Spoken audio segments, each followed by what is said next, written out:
So we are in, again, Revelations chapter 3, verse 7 to 13. And to the angel of the church in Philadelphia write, the words of the Holy One, the true one, who has the key of David, who opens and no one will shut, who shuts and no one opens. I know your works.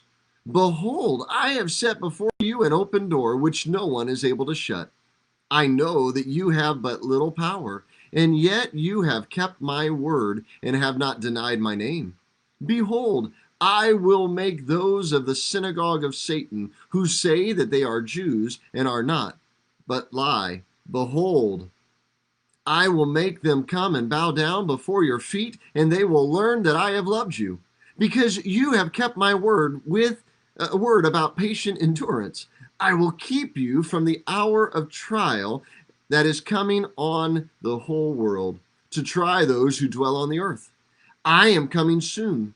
Hold fast what you have so that no one may seize your crown. The one who conquers, I will make him a pillar in the temple of my God. Never shall he go out of it. And I will write on him the name of my God and the name of the city of my God, the new Jerusalem, which comes down from my God out of heaven, and my own new name. He who has an ear, let him hear what the Spirit says to the churches. Wow. Okay. Good morning, Mom and Dad. So we're on the sixth church. So remember our little thing, and I always fail at this because it's backwards, right? For me. So he's on the Isle of Patmos, and he's writing to all of these churches. And so we start here with Ephesus. We go to Smyrna. We go to Pergamon. We're in Thyatira, down here to Sardis, and now we are in Philadelphia, right? So he's writing to the church of Philadelphia. No, not Pennsylvania, okay? We sometimes read the Bible and put too much of today in it, and we get it all mixed up. This was not Philadelphia, Pennsylvania. This was Philadelphia, right over in what is now Turkey. It's 28 miles southeast from Sardis.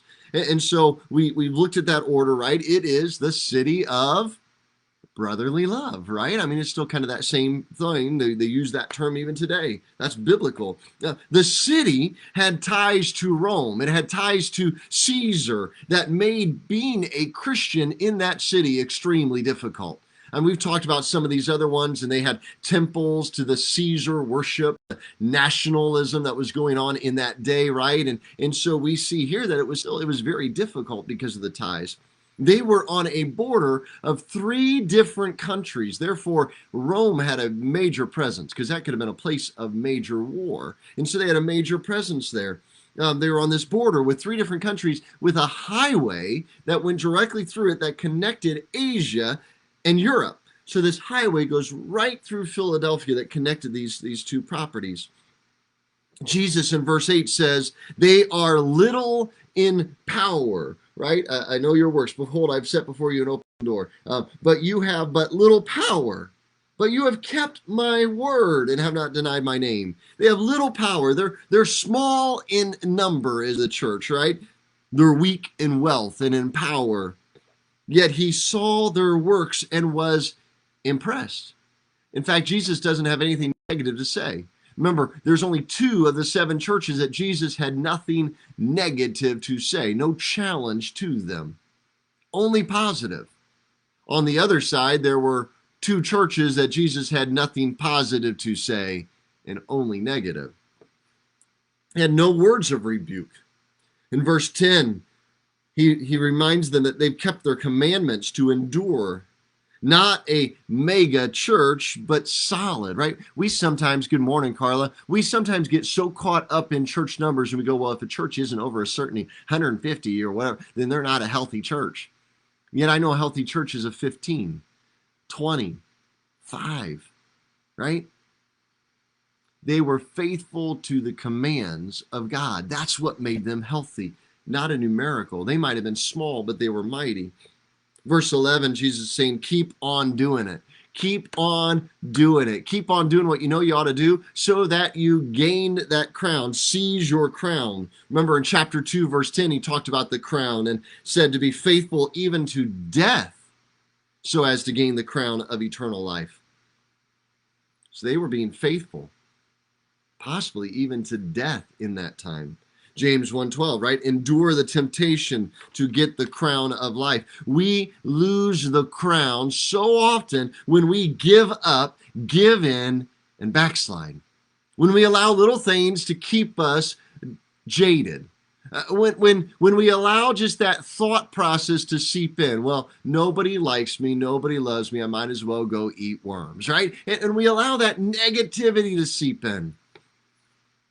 Verse 7, this key of David was mentioned as well.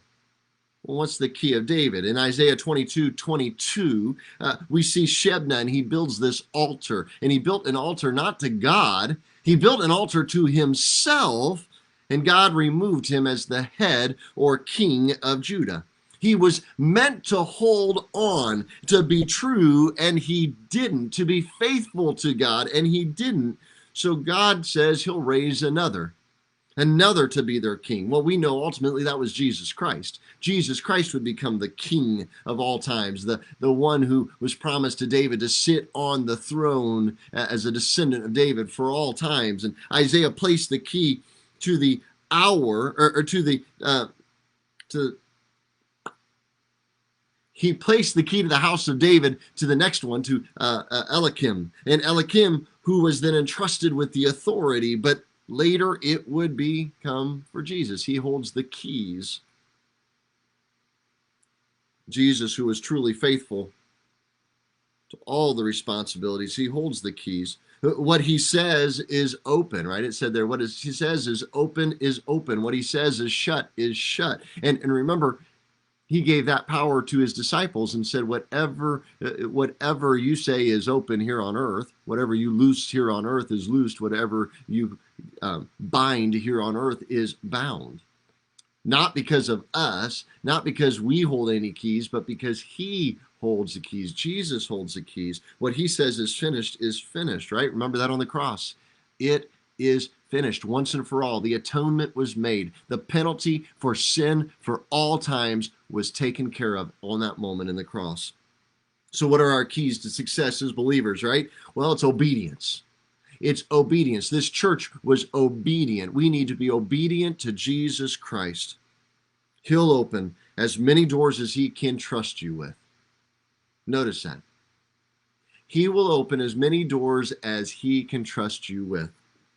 Things happen, though, on his timetable, not on ours. We get so busy trying to knock down the doors, trying to force things to happen, trying to make them happen in our timetable and not in God's. He opens and shuts doors. Made me think of Noah. Remember? Noah didn't shut the door to the ark. God did.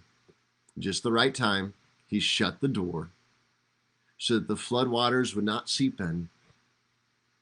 Matthew 25, right? We see that parable, and there were those that were too late, that were making their preparations way too late, and they got to the bridal feast too late, and they were shut out because the door was shut by the true authority. But the world resorts to, well, fatalism. We resort to a fatalism, it's chance. It's kind of the Oriental view, Hinduism, Buddhism, all of that type of stuff, right? It's chance and fate. What's the word? It's just karma. They'll get what's coming to them. It's chance and it's fate. It's like playing dice in your life. And that's not the word of God. This fatalistic que sera, whatever will be, right? That's not the way of God. That's not the way of Christians. That's a humanistic worldview. In the Western world, though, we have this idea that we create our own fate. You create your own success by your own ingenuity, by your own smarts, by your own strength, right? You know where that came from? The American dream mentality. Well, as I like to say, we learn most of our beliefs from fiction. Well, there was this fiction writer by the name of Horatio Alger. Horatio Alger was an early writer who wrote these stories of rags to riches. They were like penny novels. They were cheap novels that people would buy, and they were the Prince and the Pauper type style, right? The rags to riches, that somebody through their own ingenuity, through their own hard work, right? It pushed the American ideal of the industrial age. If you just work harder in that factory, if you just push more coal, if you just do more, then you'll be successful. You push these ideas of the rags to riches, push your way to the top. It's all on you. It was a humanistic way of thinking, not a biblical way of thinking. It's survival of the fittest. And what did we get from it? A class and a generation of thousands upon millions of workaholics who worked themselves into the grave. And now we have anxiety on heightened levels because is it good enough? Is it good enough? Jesus says you're supposed to be a synagogue. You're supposed to be the temple of God. He looks at those that aren't, and he uses that term, that synagogue, with the Jewish term. And he says that these Jews that have denied him, well, they're no longer the people of Israel because they've rejected God. They've rejected obeying him. Verse 9 was talking about these Jews, and he says he will make them come to worship. You know, lots of Jews have shut the door, especially in that time. They shut the door to the Messiah, who revealed and fulfilled all of the prophecies that they've been waiting on, but they have been waiting for so long. They gave up waiting. They gave up hope. They shut the door. We're going to read tomorrow and unpack this letter to the church of Laodicea. It's the famous verse, right? We've heard it all our life. Behold, I stand at the door and knock. If anyone opens the door, but it was a church saying, Jesus saying to a church, I'm standing at your door. I'm knocking. The door handle's gone. You've locked it from the inside, and I can't even get in. Man, the Jews had done that to Jesus. They'd locked the Messiah out. The hope of all the world they had locked out. They'd shut the door. The message of Jesus was to open those doors, that he can turn the opposition to support. So our prayers ought to be in asking him to convert the opposition in our world, in our lives, not to condemn them, not to call down hellfire and brimstone on them and seek their eternal damnation, but to pray for the conversion of all. If we truly want to see God come again, remember what he said in the Olivet Discourse, that all of these things, when the world would come to know him. Go back to Matthew 24, and I'm just going to turn there. I didn't plan on it, but we're going to do it anyways. We talked about this in the prophetic ones when we were looking at that. But in this Olivet Discourse, let me find it.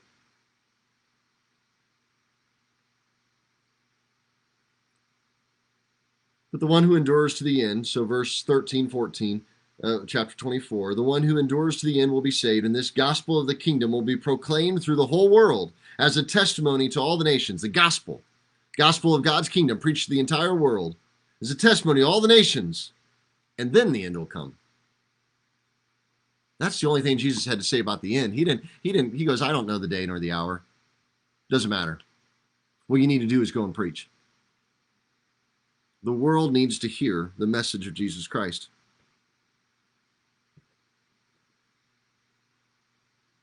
He will protect his own, verse 10. Whether that's pre-trib, post-trib, right? That doesn't matter. Neither had any rooting in that verse of verse 10. Neither has any idea. This wasn't a reference to some future event that we sometimes take that verse as, but one in the first century. He kept them from their hour of trouble, their hour of trial. We can't project future events into this. Remember, Jesus said all throughout, I am coming soon. he was coming soon. In the midst of, I watched a video yesterday about somebody speaking. It was a UK theologian, Gary Schreiber, I think is the name. And I've heard his name, but I've not really read his stuff or seen his videos. And he was talking about the Asbury outpouring. And he looked at revival in history, because we sometimes try to act like we have it worse than any other generation. So he pulled out of a history book all the different times in the medieval church and other places where it was bad. Oh, it was bad. I mean, accounts of pastors living in sin, accounts of people playing cards and drinking in the middle of church services, making fun of the pastors. They went there to ridicule the pastors, and this was the entire congregations, right? I mean, it was the throwing tomatoes in a literal sense at the pastor while he preached. The hedonism of the world was bad at times, not just now. And he's looking at all of this and he goes, throughout history, in the midst of the time, God would show up. The Great Awakening, the world was at one of its worst places. He gave an account in Europe, in England, about the amount of gin that was being produced in England in that day. And it was enough for like what did he say? 4 double shots for every man, woman, and child in every single day in England. That was a lot of alcohol. No wonder Wesley was so against the effects of alcohol and what it does to our lives. They were addicted. And in the midst of the time, in the midst of the age, Jesus showed up. Jesus showed up in the midst of the years. And when our world, and we have felt like it's been in desperation, COVID shattered our world, put us into isolation. Anxiety is on the rise, addiction's on the rise, the opiate epidemic, this, and this, and people are longing and desperate. And in the midst of the years, at just the right time, God shows up. In the midst of the years. You know, it made me think as he was talking about that of the year of Jubilee. Now, I am not a numerologist. I don't believe that every number, I mean, there's a lot of numbers in Scripture that have meanings, and I don't want to overestimate and go, well, if you divide everything by this and this and carry this and blah, blah, blah, and then it equals out. But, we are in a year that is divisible by 7. 7 was the year of Jubilee. God showed up. Wow, that's pretty remarkable. I mean, hey, coincidental, but pretty cool.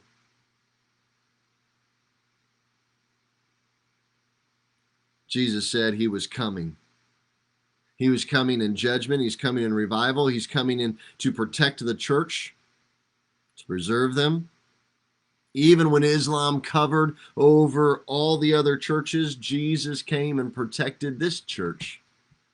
This church was one of the last ones through it all. There are still believers in the area. It reminded me of an account of 1948 in China. In 1948, China shut its doors to the world. Now, there had been other things prior, Boxer Rebellion and other things where missionaries were just martyred and killed, but the missionaries had gone to China. And now, here was the thing. The missionaries that went, though, preached this new philosophy of a pre-church rapture, that nothing difficult would come on the church because we would be raptured out before any tribulation. Well, guess what? 1948 hit. The world China closed its doors to the world, and persecution reigned on the church. I mean, it was bad. It was bad. They sought, and if you go to China now, you'll realize they sought to eliminate any religion, Buddhism, ancestor worship, everything. In the Communist Party as well, that Red Guard and Mao, Chairman Mao, right? They tried to eliminate every bit of it. It was a major persecution throughout China.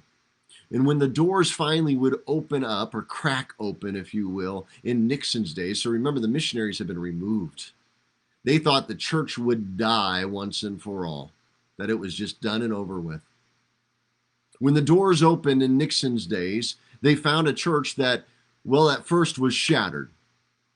The idea of the pre-church rapture, that they wouldn't have to go through hard times, had caused them ruin, until they found verses like this that said, hold on. The trial is just for an hour. Soon it'll be over. And so they learn to persevere. They learn to trust God. They learn to dig in deep, their roots into Him and into each other, to spread out and grow stronger as a church. And when the doors opened in Nixon's days, that were opened by God, so there's another door, right? It was open, it was shut by man and opened by God. They found that the church had experienced revival. Jesus was there. Now, why do they experience revival, and why do we so often? And I've really been stuck and ruminating on this. I think we see God showing up so much in places like Africa and China and South America. Why? Because Jesus is their life. Jesus is their everything. Jesus is their hope. They are desperate for more of Jesus. But for us in our American world, Jesus, well, he's just another thing.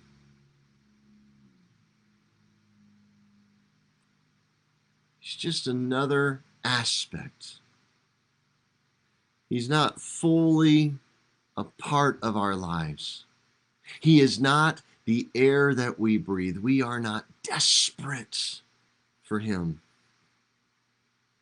Samuel Lamb was a preacher that was throughout that day in China. And he said, the more we saw persecution, the more we saw growth. We in the American church don't even know what persecution is. And so I think because of that, we haven't experienced crisis, we don't understand the opportunity of growth, and we grow weak. We must make Jesus the pillar of our life, of our everything. He is to be the pillar of the church. He's to be the pillar of the community. He's to be the pillar of the family, that all is on him. God intends to hold up our society. He intends to hold up everything in our society. So don't deny his name. He said, there's a new name. That new name of my God, the name of my city in chapter 14:1 and 22:4, a new name written on our foreheads. That was that symbol of ownership, that he owns us. And God grows us in these times of crisis. That opportunity can be disguised as hard times and hard work. If God opens the door, then there is no risk, because God won't fail us. He is a sure foundation. You know, in the Chinese script, there are two letters, two symbols that are used to write the word crisis.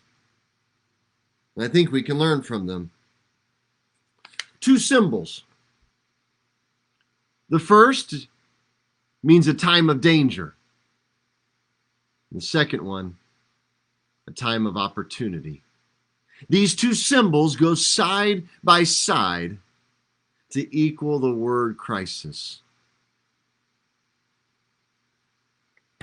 Think of the mental change that happens when we pursue every crisis, not only as a time of danger, if we try to do it on our own, but a time of opportunity to lean into who Jesus Christ wants us to be. May we begin to see every crisis through God's lens. It's not just a time of danger, but a time of growth, spiritual opportunity, of a discipline growing us to be more and more like him. Because he can take any, there's an old song by a group, David and the Giants. He can take your stumbling blocks and turn them into stepping stones. The things that have tripped us up before, he can help guide you, grow you, so they give you that stepping stone to grow deeper and deeper in Christ. So God, may you grow us. The times of trials, the times of hurts, May they not cause us to isolate. May they not cause us to grow inward of, I got to pull myself up by my bootstraps, that if I just worked harder. Oh God, you love broken people, willing to fall at your feet and say, Lord, in this time of crisis, I know it's dangerous, and it's dangerous for me to think I can do it on my own. Lord, I need you. Jesus Christ, may you be all in our life, not just an aspect of it. May we not compartmentalize our faith in relative to our work and our family and our growth and who we are, our personalities. May we see it all falling, leaning, being held up by the pillar of Jesus Christ. You are our foundation, the solid rock on which we build, the cornerstone of our lives. We've said those phrases, but they've become so just intellectual exercises that they have done us no heart good. So Lord, grow us, change us, have your way. Search me, O God, and know my heart, I pray. See if there be any wicked way in me, and lead me in the path of everlasting life. Lord, we need you and we praise you.